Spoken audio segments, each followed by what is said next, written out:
भारत में शायद ही कोई ऐसा होगा जिसने पार्ले जी के बारे में नहीं सुना होगा। सुबह का नाश्ता हो या बच्चों का लंच बॉक्स, पार्ले जी ने हमेशा हमारा साथ निभाया है। यही वो बिस्किट है जो आजादी के पहले से लोगों का साथ निभाता चला आया है। छोटे बच्चों से लेकर बूढ़े बुजुर्ग तक हर किसी के लिए सदियों सालों से पार्ले जी की कई सारी यादें लोगों के साथ जुड़ी हुई है। पार्ले जी बिस्किट पहला ऐसा बिस्किट था जो भारतीयों ने भारतीयों के लिए ही बनाया था। संपूर्ण भारत का निर्मित ये बिस्किट दुनिया का सबसे ज्यादा बेचे जाने वाला बिस्किट है। तो आज की इस वीडियो में हम जानते हैं देश का बिस्किट पार्ले जी बिस्किट कैसा इतना आगे चला गया। दोस्तों, गरीबों से लेकर अमीरों तक पार्ले जी शुरू से लेकर सबका बिस्किट रहा है। पार्ले जी यह एक बिस्किट ही नहीं बल्कि लोगों का इमोशन है। पार्ले जी बिस्किट अमीर हो या गरीब, बच्चों हो या बूढ़े बुजुर्ग, सभी के साथ अपना लगाव रखा है। पार्ले जी बिस्किट आज या कल का बिस्किट नहीं है बल्कि कई सालों पुराना बिस्किट है। पार्ले जी के निर्माण से पहले पार्ले कंपनी की शुरुआत की गई थी। भारत की आजादी से पहले देश में अंग्रेजों का काफी दबदबा था। परदेशी चीजें हर जगह पर भारतीय मार्केट में बेची जाती थी और उसके दाम भी काफी ज्यादा रहते थे और अमीर लोग ही इसका मजा ले पाते थे। उस वक्त मार्केट में अंग्रेजों द्वारा एक कैंडी लाई गई थी, लेकिन वो भी गरीबों के नसीब में नहीं थी और यही बात मोहनलाल दयाल को पसंद नहीं आई और वो भारत के समाज सेवकों से द्वारा चलाया गया स्वदेशी आंदोलन से काफी प्रभावित थे और उन्होंने इस भेदभाव को खत्म करने के लिए एक नया कदम अपनाया। उन्होंने यह प्रण लिया था कि वो भारतीयों के लिए भारतीयों द्वारा भारत में बनाई गई कैंडी लाएंगे। इसके लिए वो जर्मनी निकल गए और वहाँ उन्होंने कैंडी बनाना सीखा और वो 1929 में 60,000 रुपए में कैंडी मेकर मशीन खरीद कर भारत लेकर आए। मोहनलाल दयाल का खुद का राशन का व्यापार था, लेकिन फिर भी उन्होंने देशवासियों के लिए कैंडी मेकिंग का एक नया व्यापार शुरू किया। मुंबई के परिसर में स्थित विला पार्ले में एक पुरानी फैक्ट्री पड़ी हुई थी और यहीं पर शुरुआत होती है पार्ले कंपनी की। इस फैक्ट्री में सिर्फ 12 ही कर्मचारी थे और वो सभी मोहनलाल दयाल के फैमिली मेंबर थे। उन सभी ने कड़ी मेहनत की और पुरानी सी फैक्ट्री को एक नया रूप दिया। आखिर में वो वक्त आता है कंपनी का नाम रखने का, लेकिन जब कोई भी नाम सामने नहीं आया, आखिरकार उस कंपनी का नाम उस जगह से ही रखा गया जहां उस कंपनी की शुरुआत हुई थी। कंपनी पार्ले में शुरू हुई थी, इसीलिए उसका नाम थोड़ी बदलाव के साथ में पार्ले रखा गया। उस फैक्ट्री में सबसे पहले चीज बनाई गई थी एक ऑरेंज कैंडी और यह कैंडी देशवासियों में काफी पसंद की गई और थोड़ी ही समय में पार्ले ने दूसरी और भी कैंडी बनाई। लेकिन अंग्रेज लोग चाय के साथ में बिस्किट खाया करते थे, लेकिन ये बिस्किट भी सिर्फ अमीरों तक ही सीमित था। इसीलिए मोहनलाल दयाल ने सोचा कि क्यों कैंडी की तरह ही बिस्किट भी भारत में ही बनाया जाए।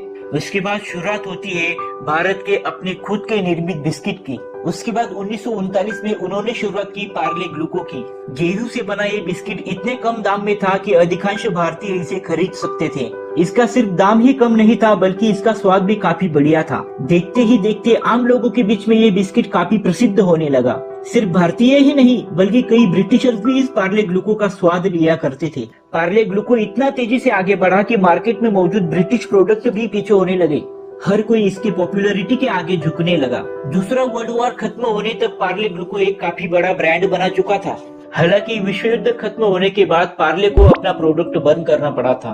ऐसा नहीं था कि यह कंपनी घाटे में चल रही थी या इसके प्रोडक्शन के लिए उसके पास पैसे नहीं थे, बल्कि प्रोडक्शन बंद करने की असली वजह थी देश में गेहूं की कमी। जैसे ही भारत 1947 में अंग्रेजों से मुक्त हुआ, उसके बाद देश का विभाजन भी हुआ और यह कमी और बढ़ गई। पार्ले कंपनी को इतना रॉ मटेरियल नहीं मिल पा रहा था कि वे प्रोडक्शन जारी रख पाए, इसीलिए कुछ समय के लिए उन्हें अपना प्रोडक्शन रोकना पड़ा। प्रोडक्शन बंद होने पर लोगों को पार्ले की कमी काफी महसूस होने लगी और कंपनी को भी इसका एहसास हुआ। फिर कंपनी ने यह वादा किया था कि जैसे ही हालत सुधारेंगे फिर प्रोडक्शन फिर से चालू करेंगे। 1982 का वो वक्त था जब पार्ले ग्लूको का नाम बदलकर पार्ले जी कर दिया गया। कंपनी का नाम बदलने का कोई इरादा नहीं था, मगर उन्हें ये मजबूरी से करना पड़ा।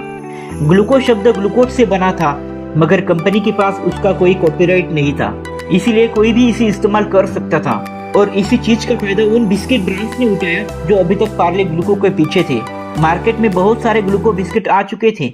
अन्य बिस्किट ब्रांड्स ग्लूको या ग्लूकोज शब्द का इस्तेमाल करने लगे थे, जिसके कारण लोग पार्ले ग्लूको और अन्य ग्लूको बिस्किट में फंस गए थे। इसी के कारण पार्ले ग्लूको के सेल पर भी बहुत बड़ा असर पड़ रहा था और यही कारण रहा कि 1982 में उन्होंने फैसला किया कि अपने प्रोडक्ट का नाम पर ग्लूको हटाकर सिर्फ जी रखेंगे। इस तरह उन्होंने नाम बदलकर एक और पारी की शुरुआत की थी। साल 2003 में पार्ले दुनिया का सबसे ज्यादा बेचे जाने वाला बिस्किट घोषित किया गया। जैसे जैसे वक्त बीतता गया, पार्ले एक बहुत बड़ा साम्राज्य की तरह हो गया। उन्होंने करीब 5,000 करोड़ रुपए की सेल की तो हर कोई हैरान हो गया। पार्ले जी बिस्किट भारत का पहला ऐसा ब्रांड था जिसने यह आंकड़े को छुआ था। तब से लेकर आज तक पार्ले जी के प्रोडक्शन पर कोई खास असर नहीं हुआ है। आंकड़ों की माने कंपनी हर साल करीब 15,000 करोड़ बिस्किट बनाती है। यह बिस्किट करीब 6 मिलियन स्टोर्स में भेजे जाते हैं, जिसकी वजह से कंपनी आज करीब $16 मिलियन तक रेवेन्यू कमा पाती है। पार्ले जी की सक्सेस स्टोरी हमें यह दर्शाती है कि इतने वक्त में भले ही मार्केट में कई बदलाव आए, लेकिन पार्ले जी ने किसी न किसी तरह खुद को बनाए रखा है। आज भी बच्चों से लेकर बूढ़े बुजुर्ग तक हर कोई पार्ले जी को पसंद करता है। पार्ले जी कल भी हिट था और आज भी हिट है। इतने सालों के बाद भी इसकी वैल्यू कम नहीं हुई और आज भी इसकी वैल्यू लगातार बढ़ती जा रही है। और यह वैल्यू ये दर्शाती है कि ये वह स्वाद है जो लोगों की जुबान से जाने को तैयार नहीं है। सदियों सालों से पार्ले जी अपनी पुरानी यादों के साथ लोगों की भावना से जुड़ा हुआ है। दोस्तों, पार्ले जी की यह कहानी आपको कैसे लगी कमेंट्स में जरूर बताएं और ऐसी ही इंटरेस्टिंग वीडियोस के लिए हमारे चैनल को सब्सक्राइब कर दीजिए।